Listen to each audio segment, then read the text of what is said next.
To New England Real Estate Journal Radio with Rick Kaplan, New England's source for commercial real estate news. This is New England Real Estate Journal Radio on the Money Matters Radio Network and online at moneymattersboston.com.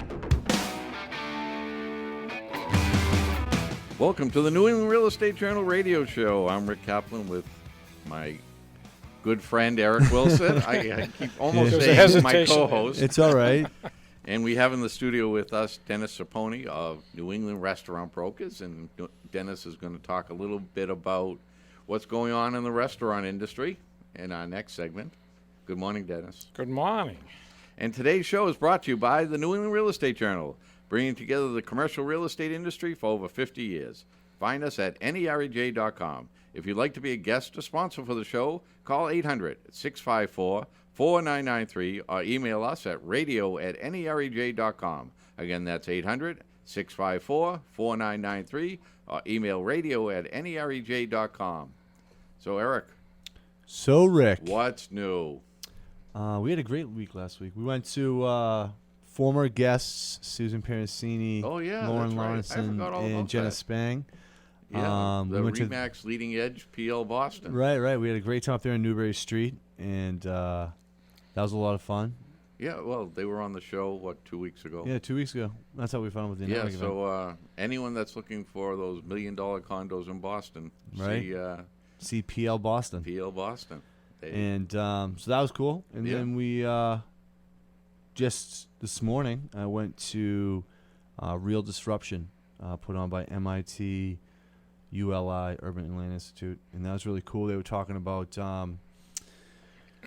crowdfunding and online and how many platforms have come out and how it's kind of disrupting the I guess the old style or traditional way of crowdfunding, which used to be straight broker dealer and investor.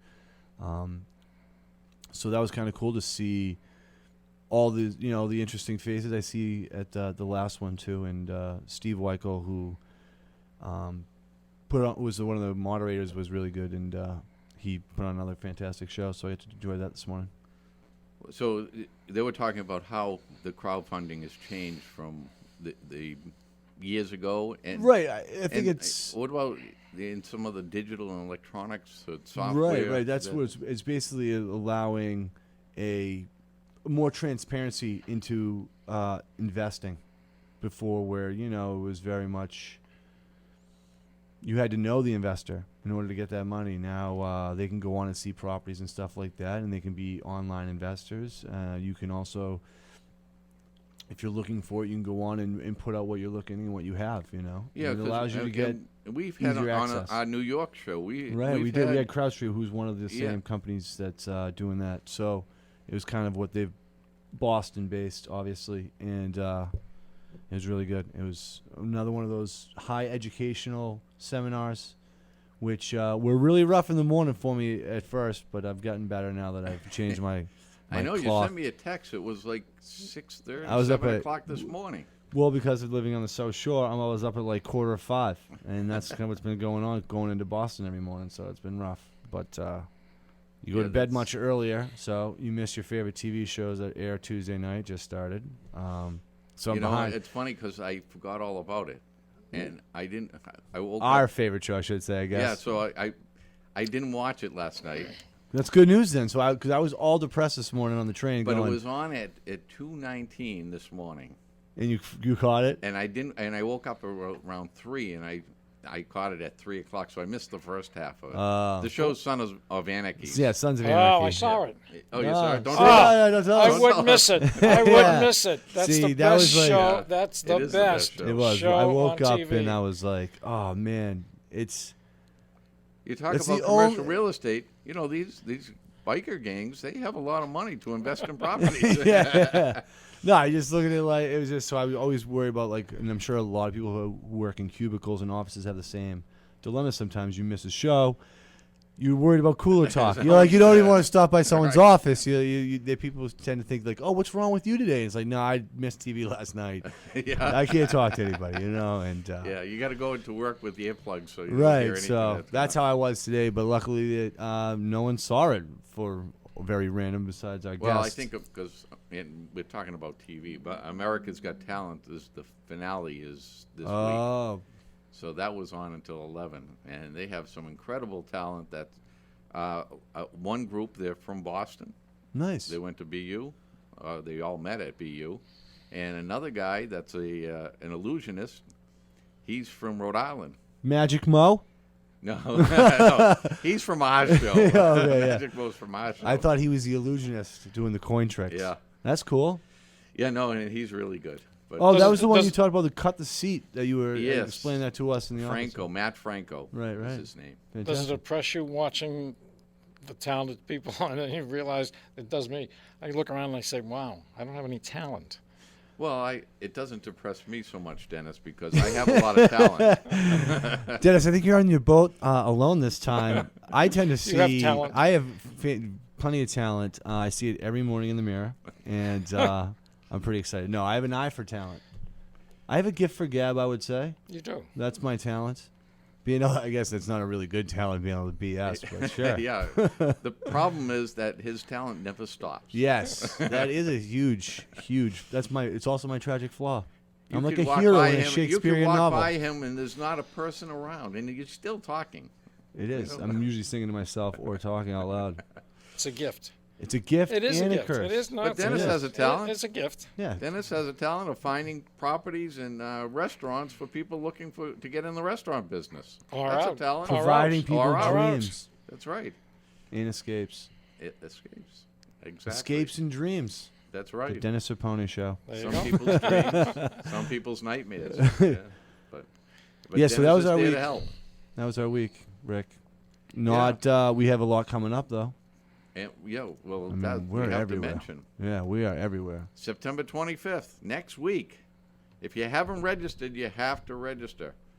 If you're looking for the link, you can go to radio@nerej.com and send me an email, and I'll send you the link.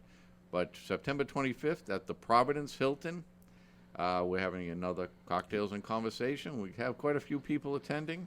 Yeah. And actually, we have one of our sponsors right here in the studio, Dennis Sapone of New England Restaurant Brokers. You know, it's Proud interesting. Sponsors. You know, one of the interesting things, I've been to all of the these cocktail parties, and they're excellent. I mean, I've met more people. I'm doing business with a number of those people, and it all came out of the conversation with the people that you would meet at these cocktail parties. They're excellent.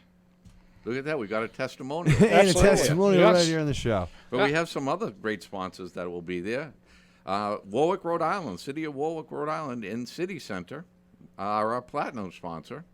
Our gold sponsor is Eldorado Stone, and also Select. Yes, Select Energy. Solar, or Energy. Yeah. They were also a guest on our show. Jim Dumas. Yes. We silver sponsors. We have Cushman, Wakefield, Hayes, and Sherry. We have the Washington Trust. We have A4 Architects and MG Commercial Real Estate. And our bronze sponsor is Dennis Sapone of New England Restaurant Brokers. Nice. So we're looking forward to that event. We are. And with as well as all the associations that come out to these events every year. How come I keep forgetting them? They're the big part of this whole thing. They're the attraction, is get That's the opportunity to meet your local chapters, find out what they're doing, opportunity to become a member, in order to find out what's going to happen in 2015 with these. And plus, they run a lot of events as well that we attend, and they do fantastic jobs with those, and also doing a lot of networking. Yes, they all do a great job. They do. Well, we're going to go to a break, but today's show is brought to you by the New England Real Estate Journal, bringing together the commercial real estate industry for over 50 years. Find us at nerej.com. If you'd like to be a guest or sponsor for the show, call 800-654-4993 or email us at radio@nerej.com. Again, that's 800-654-4993 or email radio@nerej.com, and we'll be right back on Money Matters Radio Network. The next level in commercial real estate. This is New England Real Estate Radio on the Money Matters Radio Network and online at moneymattersboston.com. Rick Kaplan on the Money Matters Radio Network and online at moneymattersboston.com.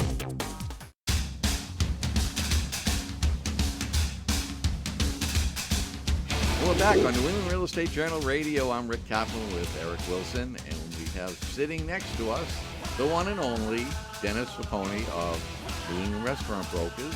And everyone should know who Dennis is because he's always at our networking events. Right. And he's a third-time guest in the past year. Wouldn't miss those events. Well, unfortunately, we can't. And I always bring my office. Yeah, I mean, you do. I think That's right. they love it. Yeah, That's it's such a always a great great way time. to network. Yeah, and they'd start dancing. And Drinking. Drinking. You know, Dancing, they're having a good time, drinking. too. Right? It's a relaxed atmosphere. is. It is. You know? It That's what is. makes it so good to network. Of course. That's what it's centered around. But we're going to talk about what today? Restaurants and, properties that the restaurants evaluation. Yeah, I think one of the big issues that when people decide to sell or buy a restaurant, they're typically either selling at a price that's unrealistic, or they're buying it at what's the word I'm looking for? They underestimate the value. Typically, the buyers want to steal, and the sellers want to get maximum money for their. That's old news, though. It Because is. that's the way it's been for generations. That sounds like my fantasy football No league. one wants to pay a trying- lot for anything. and Everyone's always everyone trying to wants get the sell better everything. side of the deal, Buy high, sell low. That's right. right? So how do you Well, negotiate that? the interesting thing is there are a number of components that create value. Most buyers and sellers don't understand the process.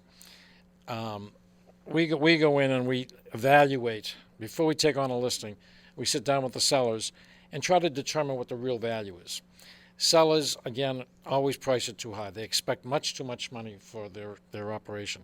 And it's really based on three major components. One being the gross sales, the goodwill of a business. That's what drives profit. That's what drives success. Secondly is a lease. If the lease isn't realistic, if the lease is too high, too low, not too low, but if the lease is too high or not, it doesn't have much longevity to it, that's going to affect the value. And thirdly is the equipment. A business that's been in business for 25, 30 years typically will have old equipment. The facility has to meet minimum standards, which have evolved through the years. So it becomes a little bit difficult. So in coming up with a price, it's a matter of evaluating all the different components: competition, location, concept. The world doesn't need another Italian restaurant. Mm-hmm. The world doesn't need another pizza place. So it's a matter of evaluating a lot of different things and coming up with something realistic. The thing is that when we want to go to lunch, every day it's a major decision because we're tired of the same 4 or 5 restaurants we go to. So yeah, when you say they don't need another pizza place, they don't need another Italian restaurant. Well, they do near our office. So here's a big topic, because actually this is probably pretty big on your industry. I was reading, I know, shocker. The new craze is this casual fast food idea, and it started, I want to say, in Texas with a Vietnamese restaurant that does it's a new franchise, is what they're doing. Well, they're coming across. I want to say it's called Yums. Well, Kentucky Fried Chicken, whoever owns that company. Yum Brands. Yeah, Yum Yum Brands. Brands. Yeah, they they started with a Vietnamese. So I'm telling you, that's what I said. It's Yum Brands who started. And it's I can't in think. Texas. It is. I can't think of the name, but this is they said there's the new, what everybody wants. Instead of the typical fast food chain, we want something not as sit down as, say, an Italian restaurant, but something right in the middle of that. Is that where you see the expansion? Well, one of the other the trends restaurant that's business? happening is fusion. Right. They're now marrying Indian with Chinese, Chinese with Thai. The next step is going to be Irish and Italian. I don't. Does Irish have food? Yeah, Irish and Italian. I like Italian food, but I did went to a restaurant down in New Jersey at when I was attending the NABFM conference, and we did have a Italian sushi fusion. Oh yeah, And I thought that was really good. That's well, that was sort of like when we were at Salute in Yes, in right. Hartford, Connecticut. He had a Italian, Asian. Right. That's a Kind of good fusion. combo, because you have like the sushi as your appetizer, and then you have a sit-down Italian I don't know meal. why they don't have like a Jewish delicatessen in Chinese. Oh, You know, what a marriage! Because I mean they go hand in hand. That's right. That's perfect. I don't know. I know Chinese food. I've never been to a Jewish delicatessen. You've never been to a Jewish delicatessen? No. Not that I can say offhand, not knowingly. Oh, well, I'll have to bring you to or one. knowingly leaving one. I'll have to bring you to one. Definitely. I mean, I go to the Italian delicatessen. I had dinner Sunday night. I came back from the Cape, and we had dinner at a restaurant in Easton called Encontro. Not Encontro, I'm sorry, Portobello. Oh, yeah. And we sat, great little restaurant. And we had dinner at the bar, and I had shrimp scampi, excellent. And my girlfriend had sushi. Nice. So that's a good combo. it is. Well, I mean, that's what we're talking about. Right, right. That is the fusion that we're talking about, and we've seen that over the last couple of years. They've been doing that. What is the next step, and where do they go? I wonder what the reasoning for that is. Just to give more capture choices? more of the market. Right. Yeah. I mean, I think it became more apparent when the Kowloon opened up the Thai restaurant in their place, because they were always just Chinese, and now it's Thai and their staple. Well, because I know there are restaurants that will have, like an Italian restaurant, then they'll have a Chinese. They'll have separate restaurants. Right. But now they're starting to. No, they marry them. Yeah. They marry them. Well, that's the cost effective. Right. I was going to say, you do two things from one kitchen, and you get also, double the audience. I'm seeing now, which is, I guess, becoming more and more common, is that a lot of these restaurateurs are opening up additional locations, but they have different names. Really? Yeah. Well, like if you go in West Roxbury, Sophia's. Now, they just opened a restaurant in Stoughton, I think it is. It's called Amelia's. Now, the food is exceptional. Oh, yeah, I know exactly what you're talking about. Yes, I think you. That was the X and O. That was Albert's. Then it was Albert's first. I sold it to the X and O people. Right. They had it for a number of years, and now it's Amelia's. Right. And I did hear that, in fact, Sophia's bought it and they're using a different name, branding it differently. But the original restaurant that those people had owned was Alfredo's in Quincy. Really? Oh, I didn't know. So they had Alfredo's, and then they had Sophia's. Actually, I think Alfredo's is still there. They had Sophia's, and then Amelia's. Well, I think you see both. You see them companies capitalizing on their brand, which makes sense. Right. I mean, if you've got 5 playoff cafes, chances are you're going to want to stay with that same name. Right. But on the other hand, if you've got one concept and you want to vary it a little bit and you want to create a different brand, yeah. Yeah, because that, like Chateau. Yes. And Chateau used to have a number of different names. Chateau. Well, they had the Chateau, then there was Nocera's. And now they're doing Jake and Joe's. Right. But now they changed all the Italian restaurants to Chateau. There aren't any Nocera's anymore. Oh, is that right? Yeah. So they're all... It's funny how I know so much about food. Yeah, I was going to say, we took this restaurant business. You should open up your own business. Yeah. What are new people? I know that there's a big movement, obviously, from ground to table, or is that farm to table? Farm to table. They've been doing a lot of those restaurants. But what do you see most people that are getting into this business? What do they tend to be looking to open up? It's hard to say because each segment is really active. I mean, I have Irish bars opening up left and right. Irish bars, you can't go wrong. Right. Just telling people it's an Irish bar, everyone's like, I got to go there. That's right. That's where they know how to serve a drink. They're unbelievable. The Irish bars are excellent. There's a big demand for breakfast lunch places because the profit margins are so strong. There's a big demand for pizza places because, again, it's low tech. It's easy to duplicate. It's easy to run. You don't have to spend a lot of time training people. On the other end, the successful major full-service restaurants are all looking to expand. Those that are successful are taking advantage of the less successful operators in that category. They're taking advantage of so they're expanding. So across the board, they all seem to be either aggressively expanding or backing out. Those that have been struggling to survive over the last couple of years are now giving up because the profit margins are shrinking. For those companies that are successful in expanding, they're taking advantage. Those people that have been marginalized with the cost of operating, they're giving up, and the cost of operating is escalating very quickly. And Obamacare and all the things that are happening are only they're really decimating the profits on a lot of restaurants. So it's either successful, getting stronger, or the weak. So does that mean because now say they have to open up a second restaurant in order to make the money they made before that they used to get from just one restaurant? Yeah, well, if you're successful, yes. If you're successful and you can duplicate what you have, absolutely. There's efficiencies in having a second one, and some overlapping management. Right. It's funny, you mentioned that ground to table. Yep. I was reading an article about out west. A lot of restaurants, they have their own little farm. Right up back. They're growing all their vegetables, or they grow their seasonings. What do you call it? Right. Garnishes and things like that. That's your Whole Foods. Right. They've changed. But the culture's gone that way as well. Yeah, but it seems like it's a growing trend. Yeah, well, people like to know. I mean, I think but that need was a lot what of we land. Yeah, well, last time when we had Dennis on, we had talked about that, where people want to know where their food comes from.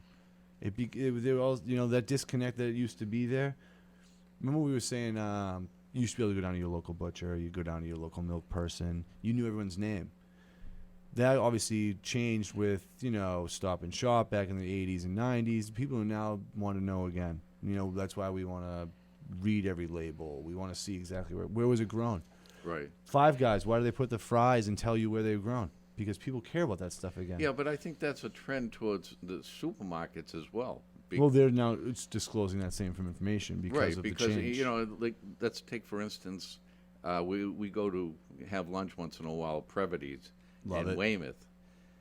I said love it. Yeah, and they have their own butcher right there. They cut the meats, they trim them up, whatever you want. So it's that old-fashioned butcher shop. Now, Previty's has been around for years in Quincy, but now you go in there. We go in there, the line is out the door. Every day. Really? Every day it's packed. Yeah. They've done a fantastic job. It's a great spot too in Hingham, and by Queens you Corner, notice Derby if Street. you go to the supermarkets now, they have those sections of organic grown food. Right. Which I don't know how much value that has, but it certainly makes people aware that, or they at least thinking about where the food's coming from. Organic is the word new. Yeah, it just has that. Okay, I can there's trust so it. much. There's so much hype about the additives that are put into the food. Well, is it hype? Yeah, I mean, no, but I mean, there's a lot of hype about it, and that's what creates people now. Of course, looking more into what they're eating, right, as opposed to getting your steaks from the supermarket and not caring how that cow was fed. Right. Transparency. It's changed the game, and then we could talk about it on every aspect of every business. We'll continue to see this. What I find fascinating is if you go to the supermarkets and now the fast food chains, they have the calorie counts. Mm-hmm. Years ago, nobody bothered to look to see how many calories and how many carbohydrates. Now, you watch people in the supermarkets, or even in Dunkin' Donuts or any of these other stores. They're reading the calorie counts and what's in it and so forth. Right. So it was interesting. A number of years ago, I went to. I used to frequent the Pizzeria Uno in Braintree. Nice. And I always had the same salad and the same pizza, time and again. One day I went in there and they had a computer that you could punch up what you had with the amount of calories. I was blown away. 1,500 calories on a salad? You got to be kidding me. I was buying a salad so I didn't want to have the calories. Right. The pizza was, off the charts. Well, that's why, if I go to a fast food place like a McDonald's and I see that the Big Mac is only 300 calories, now I can get two. Which is absolutely, exactly. Before I used to think, that must be 1,500 calories. Yeah. No, gives me more incentive to buy more food. There's a company called somebody sent me a link called Heart Attack Burger, and it's a company down in I think it's in Texas, and their waitresses all wear skimpy nurses' outfits. And they're known for these enormous highly burgers. caloric, stuffed they'll kill you. And they have an ambulance parked outside. Wow. For right, obviously for show. Yeah. Great concept. Coincidentally, the owner actually had a heart attack and died. Wow. But this was a. But he never ate in the restaurant. Nope, he would have survived. Yeah. That's not sorry. But getting back to restaurants, actually getting back to the property and the valuations. Well, the whole thing is all restaurants. Yeah, which I don't know what we're running on. How are we doing on time? Which we're lacking a producer today, so we're guessing at the time frames that we're running on. So we're going to have to go to a break. Mm-hmm. But when we come back, we're going to continue on talking about the land and the evaluations that how you come up with those for the properties. And we'll be right back on Money Matters Radio Network. Rick Kaplan and Eric Wilson, right here on the Money Matters Radio Network and online at moneymattersboston.com. New England Real Estate Journal Radio.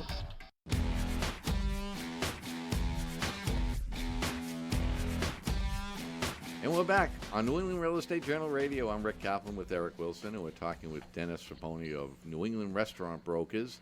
And we were rambling on, I should say, on the last segment of this show, talking about different restaurants and the food. But we want to get back to talking about the valuations of the property for restaurants and the business itself.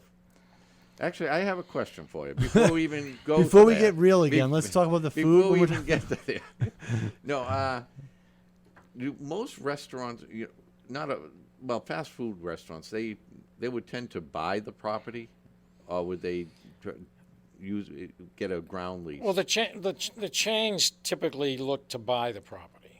Some are doing ground leases, but majority of businesses lease. If you're a landlord, you've got an annuity for life. I mean, it's a great place to be if you've own property that you can lease to a restaurant, and they just keep rolling. Right. You have a tenant for 5 or 10 years, and then you raise the rent, and you get another tenant in there, and they go for another 5 or 10 years. It's a great little business. If you want to open a franchise, let's say, another whatever, we'll say Jack in the Box. Jack in the Box. Right. Sal's Pizza. Does it have to be licensed in Massachusetts? If there's no other one here? No, every state has their own franchise licensing laws. Okay. So, if in order for someone for Jack in the Box, for an example, to sell a franchise, they have to be registered in the state. Okay. Typically, they target an area and then go in and do the preliminary paperwork to make sure that they're legal. Interestingly enough, I had an occasion. I got a call from a gentleman who says, "I really want to sell my. I own it was a Quiznos in Danvers. So I went up to look at it. Beautiful store, right across the street from a McDonald's. And I said, "Beautiful store." I said, "How much are you doing?" He says, "Well, we're doing about $70,000 a week." I said, "How much?" 7,000 or 8,000. Oh, 7,000 or 8,000. Yeah. You see, I Rick was thought you like said 70,000. I know. a week. Rick's like, I'm buying Quiznos right now. I'm out of here. You see how much I know about food? Well, it's interesting. I do have a pizza place. I have a pizza place for sale that does $35,000 a week. Oh my God. Net's over $300,000 a year. Anyway, that's an aside. Anyway, so this particular Call Dennis Saponi if you're interested. Yeah, right. This particular Quiznos, I said, "Why do you want to sell it?" He says, "Well," I bought it for my son. My son wanted a franchise. He wanted to be in business. So I spent $350,000 to open the store.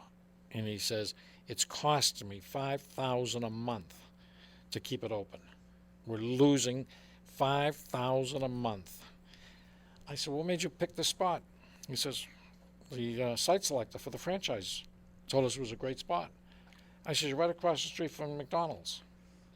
Was the McDonald's Point being that the franchisor is interested in selling franchises, right? Not necessarily in your success, and he ended up going bankrupt, which is really kind of a shame. Let's go back to a franchise. So if you are looking at a restaurant franchise, would you have the option to find the property yourself, or do you? Yeah, have no, them? they typically the franchisor has site selectors, and they'll go out looking for the best sites, if you will, and you find your own also.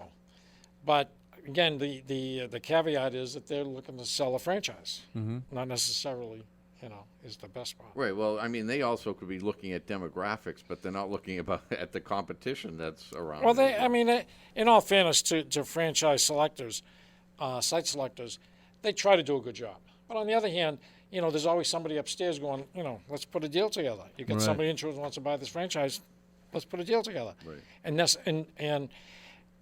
typically the franchisee is naive and is enthusiastic and kind of just goes with the flow. Right. And a lot of them don't make it. A lot of them do. The risk of opening an independent is much stronger and heavier than if you bought a franchise, because there is a level of review. Right. Plus, the brand's known to the Right. public, so you don't have to worry so much about that and introducing something, upkeep for the beginning of marketing. When you franchise, does the franchise lease the property and then Sometimes, sublease it to yeah, you? sometimes. That's a good point. Sometimes if they like the location, they'll want to control it. So whether you make it or not.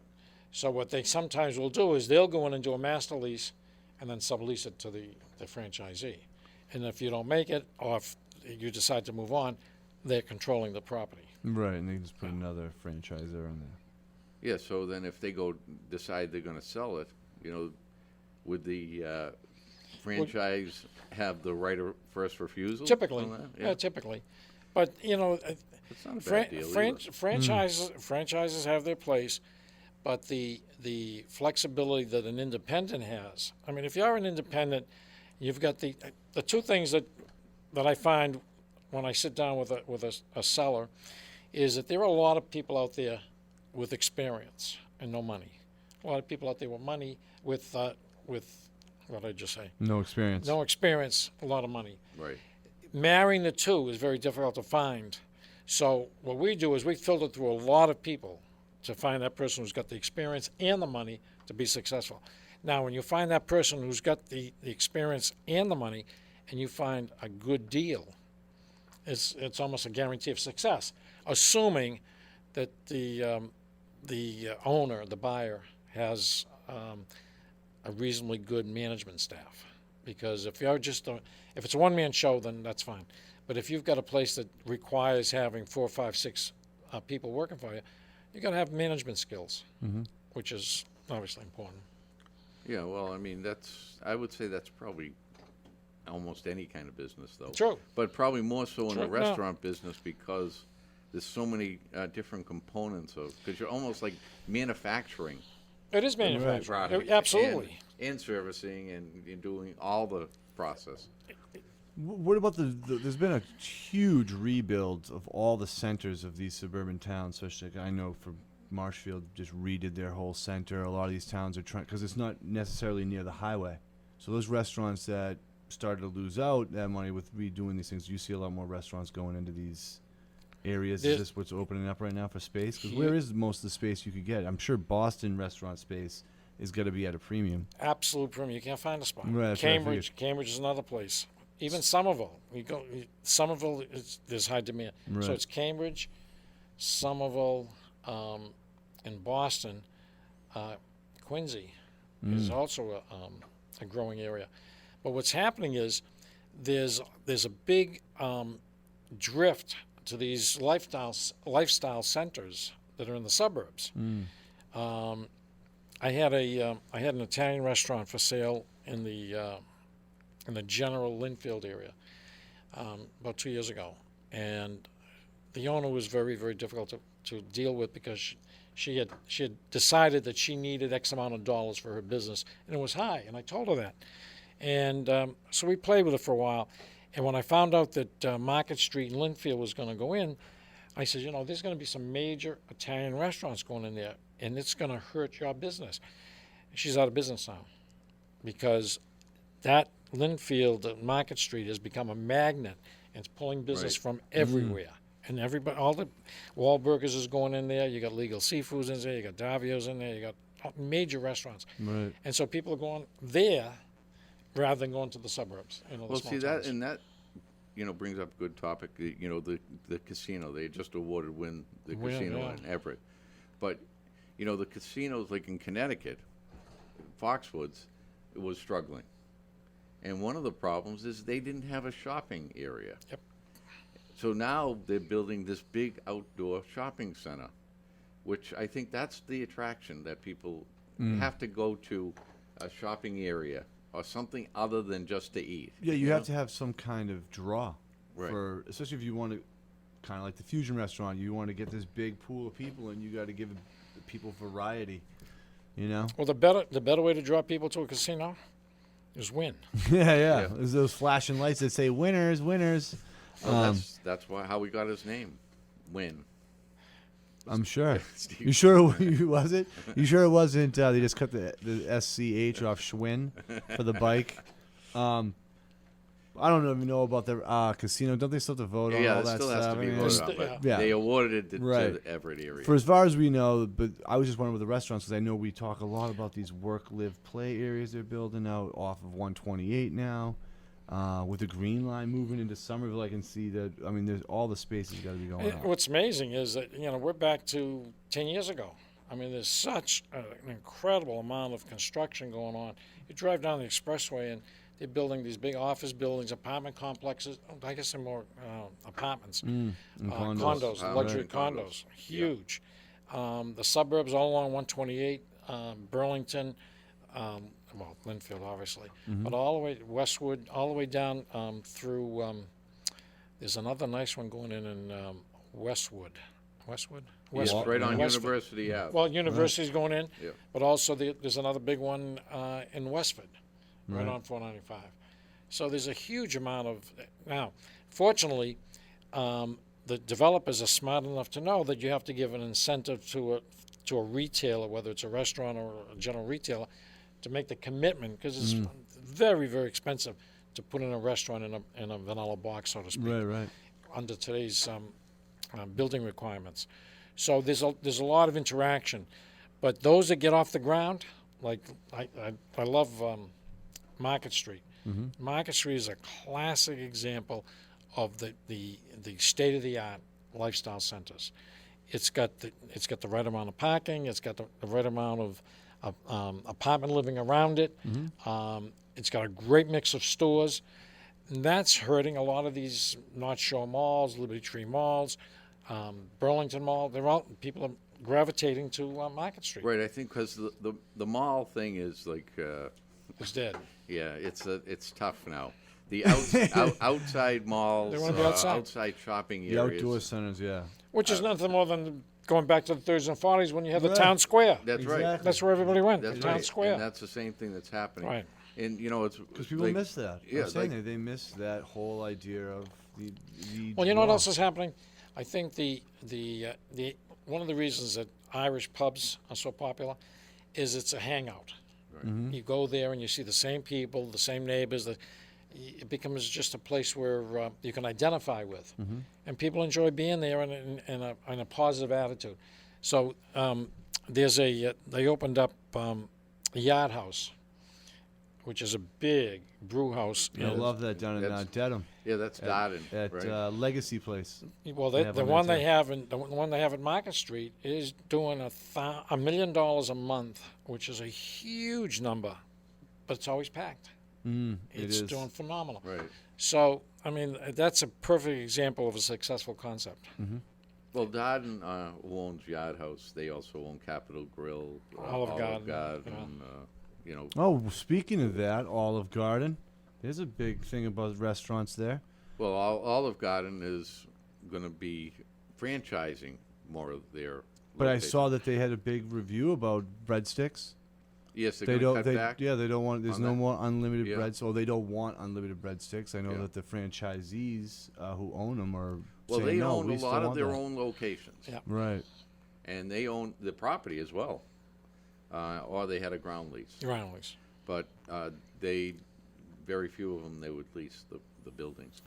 But they are talking about giving up some of their Right. ownership on some of these locations because they feel it's more it's costing them too much to carry them right. themselves. So, but here, that's where my question was going to be: what happens when the franchisor has a bunch of franchisees that no longer, kind of like the market basket thing? Do franchisees actually have a voice against the franchisor if they don't like certain things the way they go? Oh, absolutely. Yeah. There's franchise associations within the franchise. Okay. Within the franchise company, and there's a history of groups of people who have bonded together. You may have a national franchise, and then you have a group in, let's say, Texas, and they want to change the menu. They want to do something different, and so they'll confront, if you will, the management. And they've gone to court, and some have won, some have lost. Okay, I was just in there. I don't know enough about it to. But I'm glad when you're getting involved in a franchise, you really have to know what you're doing. That's why I was saying. Our listeners probably have no idea that you. Because if you're thinking about it, you got to really look deep into what's involved and how the franchise operates, and if there's issues. Mm-hmm. One of the things, it's worth it for people who.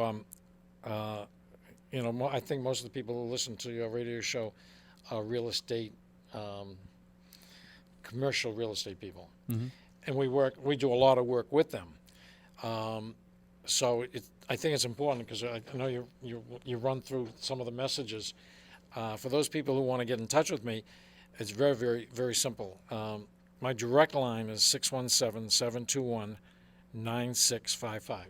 I said that nice and slow. You did. 617-721-9655. I won't remember it, but you did say it nice. And our website is nerestaurantbrokers.com. nerestaurantbrokers.com. My email address is dserpone, DSERPONE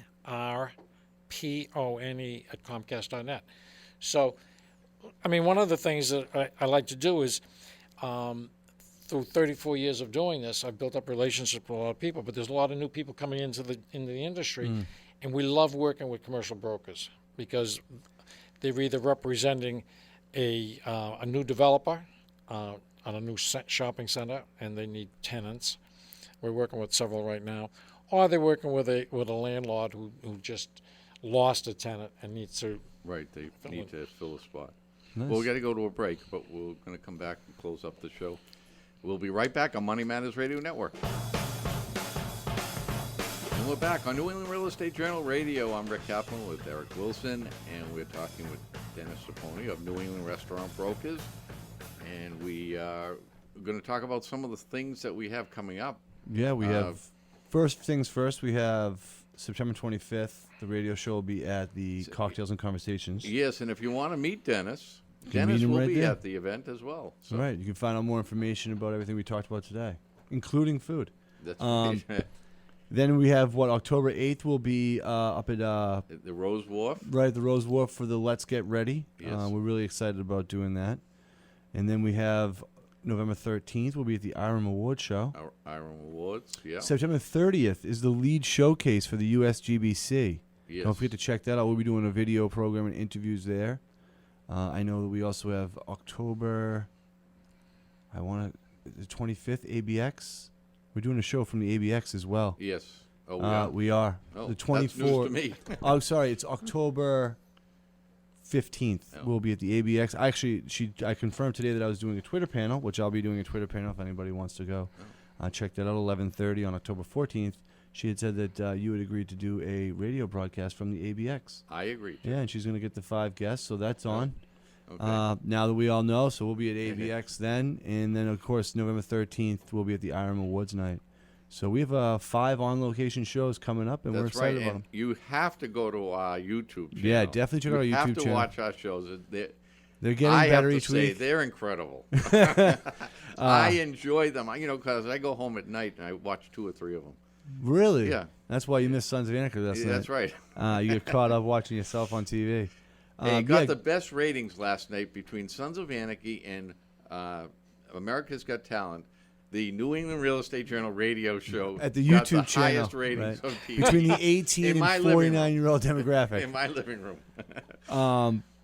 Yeah, so check out the YouTube channel. It's NERE Journal. That's the radio channel. Just go to NERJ Radio on there, and you'll find us eventually. It'll bring it to you, and it's and we've had a lot of fun doing these shows, and we're going to celebrate November 8th, our 100th show as well. That's right. We're going to have a big party. Big cake? Yeah, so if you're in the Needham area and you want to come down to Money Matters at 12 o'clock. Right. Or if you're interested, if you work in the Connecticut area, we'll be doing a show November 19th. November 19th. Connecticut. There's another Cocktails and Conversations event. Cocktails and Conversation, November 19th in Hartford, Connecticut. If you are interested in sponsorship or you're interested in tickets, contact us at radio@nerej.com. Yeah, so that's what we have coming up. Really busy. And, of course, the end of the year awards, Toby Awards over at Bulma, and IFMA's award show. There'll be a lot of those. But check out the USGBC in September 30th, Cocktails and Conversations September 25th. That'll be this month. And we're looking forward to seeing everyone there. And I think this deal is done.